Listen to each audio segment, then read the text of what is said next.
Hi hello നമസ്കാരം. അമുദാസ് മൾട്ടിക്കോറിലേക്ക് സ്വാഗതം. ഇന്ന് നല്ല നെയ്മീൻ ചൂര കിട്ടിയിട്ടുണ്ട്, നല്ല വെളുത്ത ചൂര. അത് വെച്ചിട്ട് ഒരു വറുത്തരച്ച കറി ഉണ്ടാക്കാൻ പോവുകയാണ് നമ്മൾ.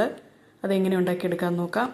ആദ്യം ഞാനൊരു ഉണക്ക തേങ്ങ എടുത്തിട്ടുണ്ട്. ഉണക്ക തേങ്ങ തന്നെ വേണമെന്നില്ല, നന്നായിട്ട് വിളഞ്ഞ തേങ്ങ എടുത്താലും മതിയാകും. എൻ്റെ കയ്യിൽ ഇതുണ്ടായിരുന്നുകൊണ്ട് ഇതെടുത്തു. നല്ല ടേസ്റ്റാണ് ഇതെടുക്കുമ്പോൾ. ഇത് നമുക്ക് ചെറിയ കഷ്ണങ്ങളാക്കിയിട്ട് മിക്സിയിലൊന്ന് ക്രഷ് ചെയ്തെടുക്കണം. ഒരേപോലെ വറുത്ത് കിട്ടാൻ വേണ്ടിയിട്ടാണ് നമ്മളങ്ങനെ ചെയ്ത് കൊടുക്കുന്നത്. ഇതുപോലെ പീസാക്കിയിട്ട്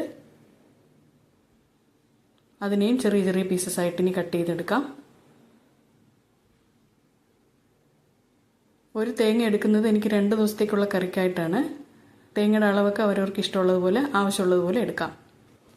ഈ വറുത്തരച്ച ചൂരമീൻ കറി ഒരാഴ്ച വരെ നമുക്ക് ഉപയോഗിക്കാൻ പറ്റും. പുറത്ത് വെച്ചിരുന്നാലും കേടൊന്നും വരില്ല. ഓരോ പ്രാവശ്യം ഡെയിലി ചൂടാക്കി കൊടുത്താൽ മാത്രം മതിയാകും. നമ്മളത് തേങ്ങാ പീസൊക്കെ കട്ട് ചെയ്തെടുത്തിട്ടുണ്ട്. ഇനി മിക്സിയുടെ ജാറിലേക്ക് ചേർത്ത് കൊടുക്കാം. നന്നായിട്ട് ഒന്ന് പൊടിച്ചെടുക്കാം.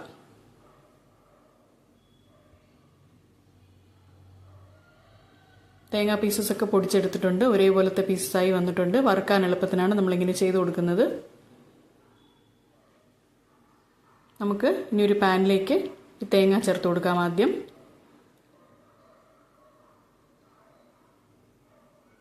അതിലേക്ക് ഒരു 15 ചെറിയ ഉള്ളി ഞാൻ എടുത്ത് വെച്ചിട്ടുണ്ട്. അതും കൂടി ചേർത്ത് കൊടുക്കാം. കൂടുതൽ ചേർത്താലും കുഴപ്പമില്ല, കുറയ്ക്കണ്ട. അതിൻ്റെ കൂടെ തന്നെ ഒരു ടീസ്പൂൺ നിറച്ചും കുരുമുളക് ചേർത്ത് കൊടുക്കാം. ഇനി അതിലേക്ക് ഒരു 4-5 തണ്ട് കറിവേപ്പില ചേർത്ത് കൊടുക്കാം. ഈ തേങ്ങ മസാല വറുത്തെടുക്കാനായിട്ട് ഒരു തുള്ളി എണ്ണ പോലും വേണ്ട. കാരണം നമ്മൾ കൊട്ടത്തേങ്ങയാണല്ലോ യൂസ് ചെയ്തിരിക്കുന്നത്. ഒരു മീഡിയം ഫ്ലെയിമിൽ വെച്ചിട്ട് കൈവിടാതെ ഇളക്കി നന്നായിട്ട് ഇതൊന്ന് വറുത്തെടുക്കാം. നല്ല ബ്രൗൺ കളർ ആകണം. ഒരു 7-8 മിനിറ്റെങ്കിലും ആവും ഇതായി വരാനായിട്ട്. ചെറുതായിട്ട് കളർ മാറി വരുന്നുണ്ട്. ഇപ്പോൾ കുറച്ചുകൂടി വറുത്തെടുക്കണം.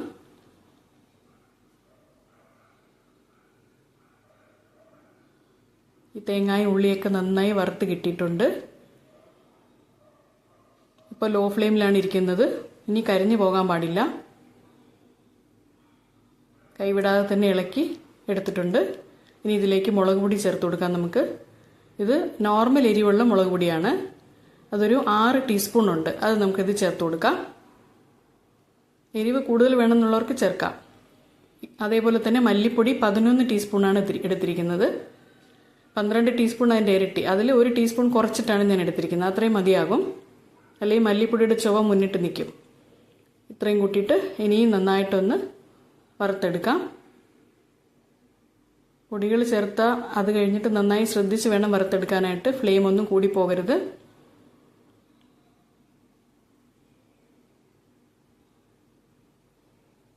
പൊടി ചേർത്ത് നന്നായി വറുത്തിട്ടുണ്ട്. ഇനി ഇതിലേക്ക് നമുക്ക് പുളി ചേർത്ത് കൊടുക്കാനുണ്ട്.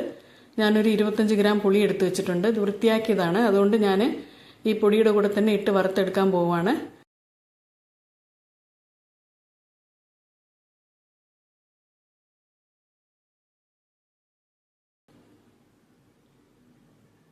പുളിയും കൂടി ചേർത്ത് കൊടുത്തിട്ട് നന്നായിട്ട് ഒന്ന് മിക്സ് ചെയ്തെടുക്കാം.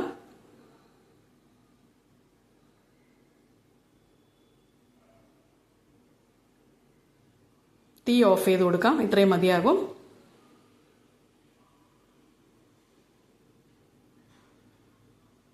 നമ്മൾ തീ ഓഫ് ചെയ്ത് കൊടുത്താലും ഒരു 2 മിനിറ്റ് സമയത്തേക്ക് കൈവിടാതെ ഒന്ന് ഇളക്കണം. പാത്രം ചൂടാണ്. അടിയിലുള്ള പൊടി കരിയാൻ ചാൻസ് ഉണ്ട്.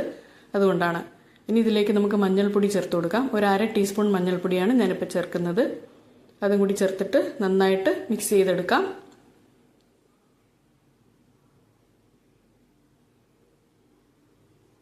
പൊടി നന്നായിട്ട് ആയി വന്നിട്ടുണ്ട്. നമുക്കത് തണുക്കാനായിട്ട് മാറ്റി വയ്ക്കാം. നന്നായി തണുത്ത് വരട്ടെ.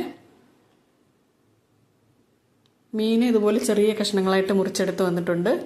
ഇങ്ങനെ ചെറുതായിട്ട് മുറിക്കുന്ന സമയത്ത് ഉപ്പും പുളിയൊക്കെ നന്നായിട്ട് അതിൽ പിടിച്ചു വരും. അതുകൊണ്ടാണ് ഇത്രയും ചെറുതായിട്ട് മുറിക്കുന്നത്. ഇത് നമുക്ക് വെള്ളം വാലാനായിട്ട് ഒരു അരിപ്പയിലിട്ട് വയ്ക്കാം. നമ്മൾ നേരത്തെ ചൂടാറാൻ വേണ്ടി വെച്ചിരുന്ന മസാല തണുത്തിട്ടുണ്ട്. മിക്സിയുടെ ജാറിൽ ഇട്ട് കൊടുത്തിട്ടുണ്ട്. ആദ്യം വെള്ളം ഒന്നും ചേർക്കാതെ ഇത് മാത്രം നന്നായിട്ടൊന്ന് പൊടിച്ചെടുക്കാം. കണ്ടോ, വെള്ളം ഒന്നും ചേർക്കാതെ പൊടിച്ചെടുത്തു. ആ എണ്ണമയമൊക്കെ തെളിഞ്ഞു വരുന്നുണ്ട് തേങ്ങയുടെ. ഇനി ഇതിൽ കുറേശ്ശെ വെള്ളം ചേർത്തിട്ട് നല്ല പേസ്റ്റ് പോലെ അരച്ചെടുക്കണം. കുറച്ച് വെള്ളം ആദ്യം ചേർത്ത് കൊടുക്കാം. ഇനി ആവശ്യാനുസരണം കൂടുതൽ ചേർത്തിട്ട് അരച്ചെടുക്കാം. നമ്മൾ തീയലിൻ്റെ പേസ്റ്റ് അരച്ച് കൊണ്ടുവന്നിട്ടുണ്ട്. നല്ല മഷി പോലെ ആയിട്ടുണ്ട്. ഇത്രയും മതി.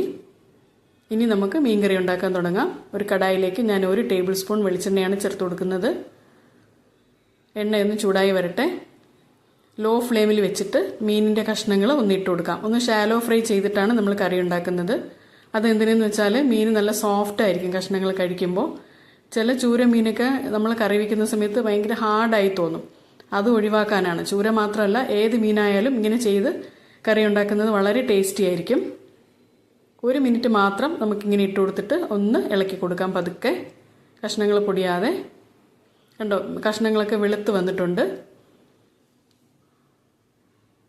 മൊരിയണമെന്നോ വേകണമെന്നോ ഇല്ല, ഒന്ന് കളർ മാറി വന്നാൽ മതി. കണ്ടോ, നമ്മൾ ചേർത്ത് കൊടുത്ത മീനിൻ്റെ നെയ്യൊക്കെ എണ്ണയിലേക്ക് ഇറങ്ങി വന്നിട്ടുണ്ട്. ഇത്രയും മതിയാകും. ഇനി ഇതിലേക്ക് നമ്മൾ അരച്ച് വെച്ച പേസ്റ്റ് ചേർത്ത് കൊടുക്കാം.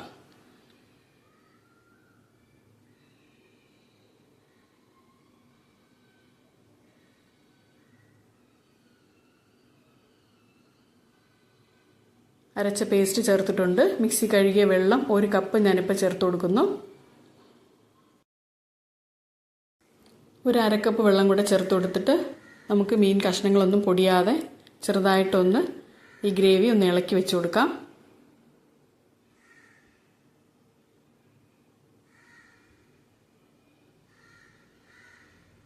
ഒന്ന് ചുറ്റിച്ച് നോക്കാം. അപ്പോൾ നമുക്ക് മനസ്സിലാവും ഗ്രേവി എത്ര വേണ്ടെന്നുള്ളത്.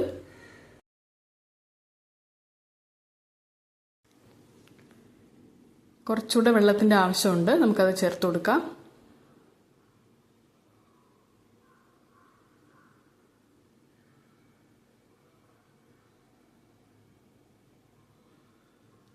ആവശ്യമുള്ള വെള്ളം ചേർത്ത് കൊടുത്തിട്ടുണ്ട്.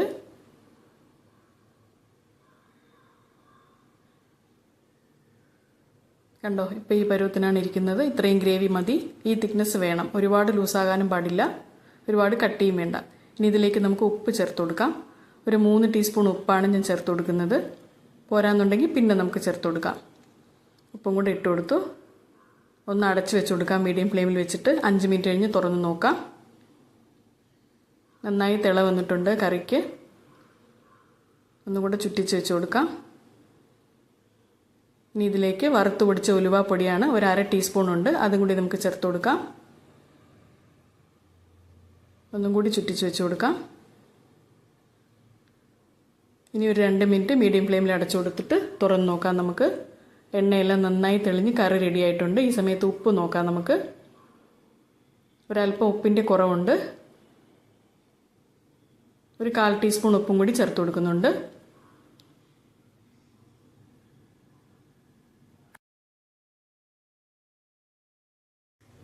ഇനി ഇതിലേക്ക് നമുക്ക് തക്കാളി ചേർത്ത് കൊടുക്കണം. ഒരു വലിയ തക്കാളിയാണ് ചെറിയ പീസസ് ആയിട്ട് കട്ട് ചെയ്തിട്ട് അതും കൂടെ നമുക്കിതിലേക്ക് ചേർത്ത് കൊടുക്കാം.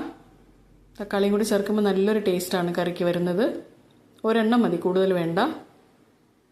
അതും കൂടി ചേർത്ത് കൊടുത്തു. ഇനി ഇതിലേക്ക് കറിവേപ്പില ചേർത്ത് കൊടുക്കാം. അത് ആവശ്യം പോലെ ചേർത്ത് കൊടുക്കാം.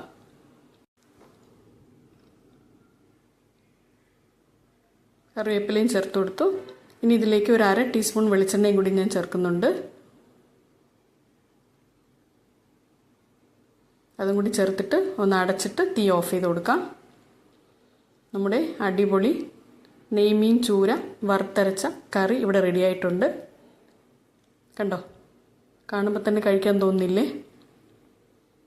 എല്ലാവരും ഇതൊന്ന് ട്രൈ ചെയ്ത് നോക്കുക. ഉറപ്പായിട്ടും ഫീഡ്ബാക്ക് പറയുക. നമുക്കൊരു സെർവിങ് ബൗളിലേക്ക് ഇത് മാറ്റി കൊടുക്കാം. ഒരു പ്രാവശ്യം വെച്ച് കഴിഞ്ഞാൽ ഇങ്ങനെ തന്നെ എല്ലാവരും കറി വയ്ക്കും, ഉറപ്പാണ്. ഒന്ന് ട്രൈ ചെയ്ത് നോക്കണം കേട്ടോ. എൻ്റെ വീഡിയോ ഇഷ്ടമായിട്ടുണ്ടെന്നുണ്ടെങ്കിൽ ഒന്ന് ലൈക്ക് ചെയ്ത് ഷെയർ ചെയ്ത് സബ്സ്ക്രൈബ് ചെയ്ത് എന്നെ സപ്പോർട്ട് ചെയ്യണം കേട്ടോ. ഇനി ഇതുപോലെ നല്ല ഒരു ഐറ്റവുമായിട്ട് കാണുന്നത് വരെ നന്ദി, നമസ്കാരം.